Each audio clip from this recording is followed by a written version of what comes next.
Hello दोस्तों, कैसे हैं आप सब। मैं कपिल शर्मा आपके अपने चैनल स्टडी विद कपिल में आपका स्वागत करता हूं।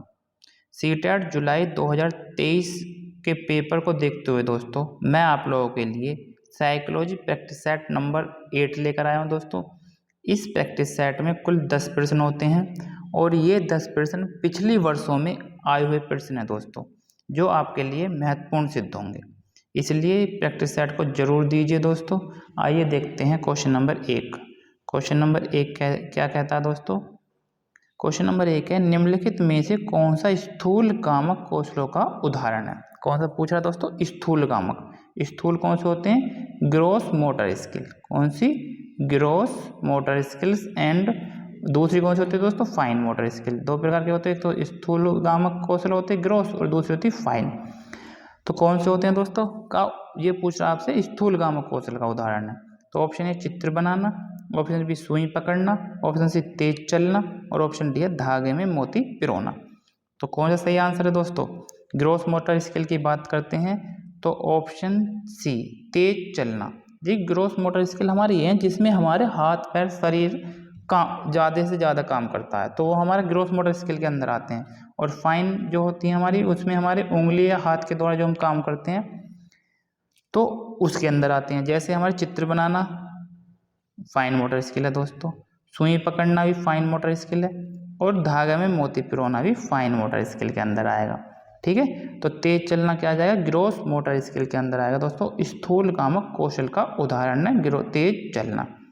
आशा करता हूँ कि दोनों पॉइंट आपको क्लियर हो गए होंगे दोस्तों अच्छे से, कि ग्रॉस मोटर स्किल और फाइन मोटर स्किल। ठीक है, आगे से आप क्वेश्चन को गलत नहीं करेंगे।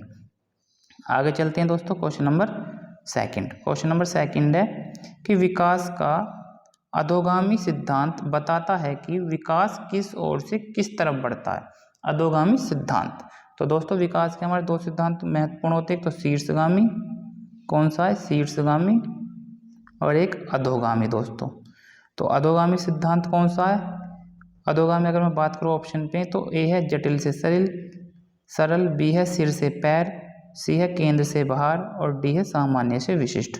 तो अधोगामी जो सिद्धांत है वह किस ओर बताता है दोस्तों, ऑप्शन सी केंद्र से बाहर की ओर। सी ऑप्शन बिल्कुल सही आंसर है। केंद्र से बाहर की ओर जो विकास होता है उसे अधोगामी सिद्धांत कहते हैं दोस्तों। ठीक है, केंद्र से बाहर की ओर।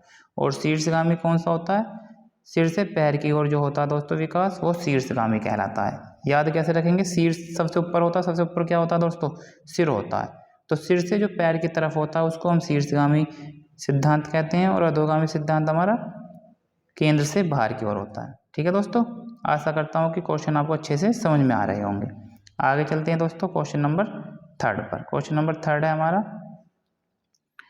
कि निम्नलिखित में से, क्या कह रहा है दोस्तों, निम्नलिखित में से कौन से समाजीकरण के द्वितीय कारक नहीं है। कौन, क्या पूछ रहा, नहीं है पूछ रहा दोस्तों, इसलिए अच्छे से याद रखना, नहीं है। नंबर 1 विद्यालय, बी किताबें, सी मीडिया और डी है माता पिता। हमारे समाजीकरण के द्वितीय कारक दोस्तों, समाजीकरण के 2 कारक होते हैं, एक तो द्वितीय, एक है दोस्तों आपका प्राथमिक। एक होता है दोस्तों प्राथमिक और एक होता है दोस्तों द्वितीय। तो निम्नलिखित में से कौन से समाजीकरण के द्वितीय कारक नहीं है दोस्तों, तो विद्यालय द्वितीय कारक है दोस्तों, किताबें भी द्वितीय कारक हैं और मीडिया भी आपकी द्वितीय कारक है। ये पूछा से डी माता पिता। माता पिता कहाँ आते हैं दोस्तों, परिवार। और परिवार क्या होता है आपका, प्राथमिक कारक होता है। क्या होता है, प्राथमिक कारक। तो द्वितीय कारक कौन सा नहीं हो जाएगा, माता पिता ही हो जाएंगे दोस्तों। Option D is the right answer. ये हमारा प्राथमिक कारक है, और जो विद्यालय हो गया, किताबें हो गई और ये मीडिया, ये हमारे द्वितीय कारक होते हैं दोस्तों। ठीक है, तो क्वेश्चन नंबर 3 का आंसर क्या होगा, डी माता पिता। आशा करता हूँ कि आपको समाजीकरण प्राथमिक और द्वितीय कारक अच्छे से समझ में आ गए होंगे दोस्तों। इससे रिलेटेड आगे से कोई भी क्वेश्चन आएगा आप गलत नहीं करोगे। आगे चलते हैं दोस्तों क्वेश्चन नंबर 4। क्वेश्चन नंबर 4 है दोस्तों, जीन पियाजे के संज्ञानात्मक विकास के सिद्धांत के अनुसार, जीन पियाजे के संज्ञानात्मक विकास के सिद्धांत के अनुसार किस अवस्था में अधिकांश बच्चे संक्रिया प्रक्रियाएं, क्या पूछ रहा है दोस्तों, संक्रिया प्रक्रियाएं करने लगते हैं और उनमें परिकल्पनात्मक निगमनात्मक सोच विकसित हो जाती है।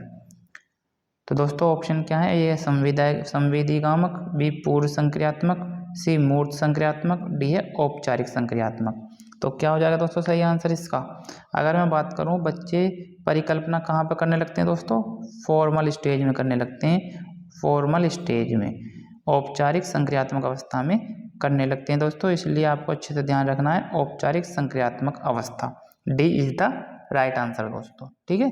तो क्वेश्चन नंबर 4 का आंसर क्या हो जाएगा, डी औपचारिक संक्रियात्मक अवस्था में बच्चे संक्रियाओं पर क्रियाएं करने लगते हैं और उनमें परिकल्पनात्मक सोच विकसित हो जाती है, ठीक है। औपचारिक संक्रियात्मक अवस्था कहाँ होती है दोस्तों, जब बच्चा किशोरावस्था में प्रवेश करता है, क्योंकि किशोरावस्था में आप देखते हैं बच्चे अपने आप में ही खोए रहते हैं, कुछ ना कुछ सोचते रहते हैं, तो परिकल्पना करते रहते हैं, ठीक है। आगे चलते हैं दोस्तों, क्वेश्चन नंबर 5। क्वेश्चन नंबर 5 है दोस्तों, देखिए, जीन पियाजे ने अधिगम की प्रक्रिया में किसे महत्व दिया है। जीन पियाजे से दोस्तों क्वेश्चन जरूर आता है कि नहीं, इसलिए अच्छे से देने हैं कि जीन पियाजे ने अधिगम की प्रक्रिया में किसे महत्व दिया है। ए सीखने के लिए तत्परता, बी नकारात्मक पुनर्बलन, सी प्रतियोगी भावना, डी है कार्यात्मक स्थिरता। तो कौन सा हो जाएगा दोस्तों सही आंसर, जीन पियाजे ने अधिगम की प्रक्रिया में किसे महत्व दिया है, ऑप्शन ए सीखने के लिए तत्परता दोस्तों, बिल्कुल सही है। नकारात्मक पुनर्बलन की बात ही नहीं करी है दोस्तों जीन पियाजे ने, प्रतियोगी भावना भी नहीं और कार्यात्मक स्थिरता भी नहीं होगा। तो ऑप्शन के अकॉर्डिंग सही आंसर क्या है, ऑप्शन ए सीखने के लिए तत्परता पर महत्व दिया दोस्तों। तो सही आंसर क्या है, जीन पियाजे ने अधिगम की प्रक्रिया में किसे महत्व दिया है, सीखने के लिए तत्परता। ऑप्शन ए बिल्कुल सही आंसर है। आगे चलते हैं दोस्तों, क्वेश्चन नंबर 6। क्वेश्चन नंबर 6 है, तो क्वेश्चन नंबर 6 कह रहा है दोस्तों, कक्षा में समूह कार्य के दौरान रमेश ने देखा कि उसके विद्यार्थी दिए गए प्रश्न का हल करने में जूझ रहे हैं। विद्यार्थियों को सहयोग देने के लिए रमेश को क्या करना चाहिए, कि रमेश को क्या करना चाहिए दोस्तों विद्यार्थियों को सहयोग के लिए, उन्हें पुस्तक से उत्तर नकल करके लिखने के लिए कहना चाहिए, नहीं दोस्तों गलत है। बी उस प्रदत्त कार्य को छोड़कर अगले कार्य के लिए कहना चाहिए, ये भी नहीं है दोस्तों, जो हमारी समस्या पहले उसके बारे में बताना चाहिए, जब भी तो हम आगे स्टेप रखेंगे, ऐसे नहीं कर सकते। सी प्रश्न से संबंधित संकेत देने चाहिए, बिल्कुल दोस्तों हो सकता है आंसर। डी अस्पष्ट निर्देश द्वारा प्रश्न को जटिल बना देना चाहिए, ये भी गलत है दोस्तों, अस्पष्ट निर्देश देकर हम प्रश्न को जटिल नहीं बना सकते। तो सही आंसर क्या हो जाएगा, प्रश्न से संबंधित संकेत देने चाहिए, option C is the right answer दोस्तों, ठीक है। प्रश्न सी बिल्कुल सही आंसर है। आगे चलते हैं दोस्तों, क्वेश्चन नंबर 7। देखिए क्वेश्चन नंबर 7 क्या कह रहा है, क्वेश्चन नंबर 7 है हमारा कि विद्यार्थियों के संज्ञानात्मक विकास के संवर्धन के लिए लेव वाइगोत्स्की ने किसके कार्यान्वयन की अनुशंसा की है। लेव वाइगोत्स्की ने किसके कार्यान्वयन की अनुशंसा की है दोस्तों, सामाजिक पृथकीकरण की, बी है सांस्कृतिक उपकरणों का प्रयोग, सी है कंठस्थीकरण और डी है निष्क्रिय अनुकरण। तो क्या हो जाएगा दोस्तों सही आंसर इसका, विद्यार्थियों के संज्ञानात्मक विकास के संवर्धन के लिए लेव वाइगोत्स्की ने किसके कार्यान्वयन की अनुशंसा की है दोस्तों, ऑप्शन बी सांस्कृतिक उपकरणों का प्रयोग, बी आंसर बिल्कुल सही आंसर है दोस्तों, क्योंकि सामाजिक पृथक्करण नहीं कहा है, कंठस्थीकरण पर भी जोर नहीं दिया और निष्क्रिय अनुकरण होगा तो कैसे सीखेगा बच्चा। तो संज्ञानात्मक विकास के लिए क्या हो जाएगा, सांस्कृतिक उपकरणों का प्रयोग, बी ऑप्शन बिल्कुल सही आंसर है दोस्तों। आगे चलते हैं दोस्तों, क्वेश्चन नंबर 8। क्वेश्चन नंबर 8 देखते हैं दोस्तों।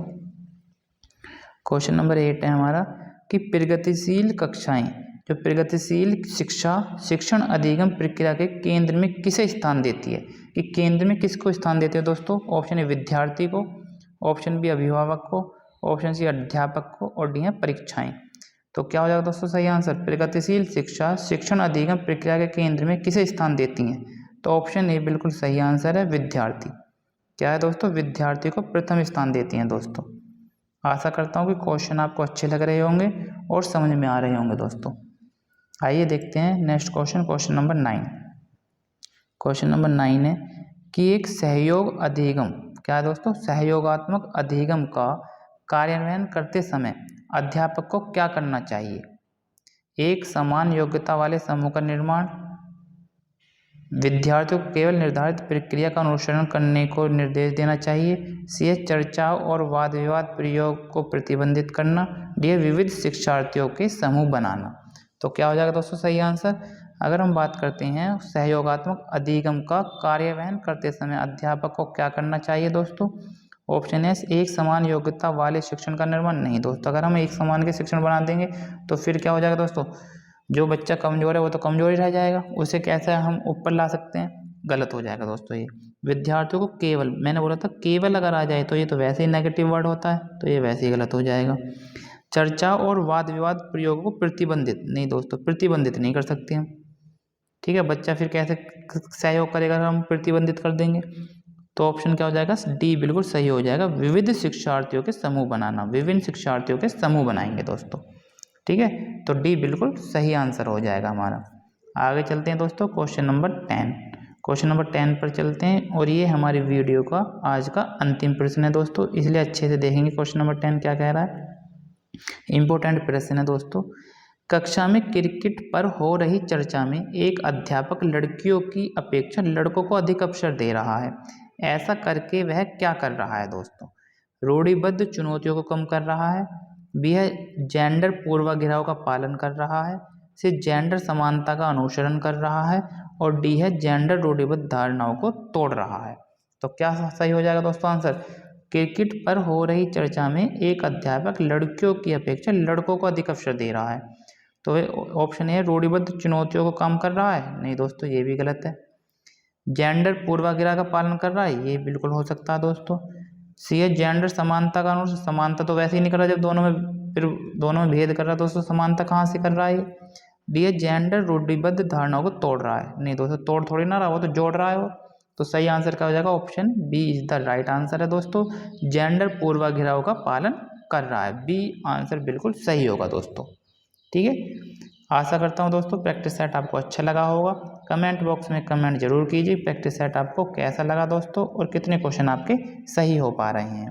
ठीक है, जिसने भी मेरा चैनल दोस्तों सब्सक्राइब नहीं किया है वो मेरे चैनल को सब्सक्राइब जरूर करें और वीडियो को लाइक जरूर करें दोस्तों। मिलता हूँ दोस्तों नेक्स्ट प्रैक्टिस सेट के साथ। धन्यवाद।